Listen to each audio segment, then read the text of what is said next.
While science has moved fast in the pandemic, so has misinformation, and the vaccine has often been the target. Experts warn fears about fertility are causing women to refuse the jab. News that over 13,000 have reported changes to their periods since being vaccinated have fuelled those concerns. For these vaccines, we have quite a lot of evidence that they don't reduce your chances of getting pregnant.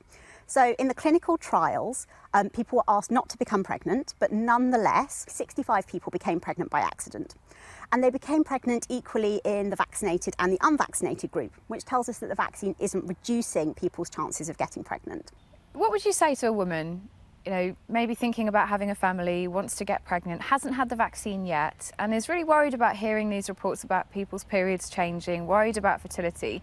What would you say to her today? We know that sex hormones affect the immune system and the immune system affects sex hormones. And actually one quite good example of this is that we have some evidence that the flu vaccine, given at a certain time in your cycle, can slightly dampen the amount of progesterone you have. And it's the balance between estrogen and progesterone that builds up and breaks down the lining of your uterus. So if these get slightly out of whack, then we might expect to get a heavier period or a later period. When you look at some of these Facebook groups, it gets really dark really quickly. In fact, not getting the vaccine when pregnant or trying for a baby could, doctors warn, do more harm. So there's no evidence that the vaccine affects long-term fertility. Could the vaccine, if the vaccine makes periods irregular for a month or two, could it make it a bit more difficult to fall pregnant in that month or two? Well, theoretically possible. Maybe you wouldn't ovulate, release an egg in that month. But is that a reason not to have the vaccine? I don't think so, because bear in mind that if you're pregnant and you get COVID infection, it tends to be a bit worse on average for both mother and baby.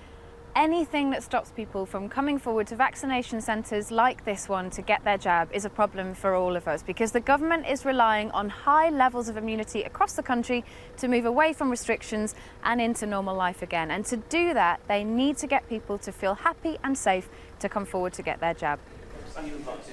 Vaccine hesitancy is right at the top of the government's agenda as ministers prepare to unlock society. They're relying on it to protect normal life, but it can only work once it's in our arms.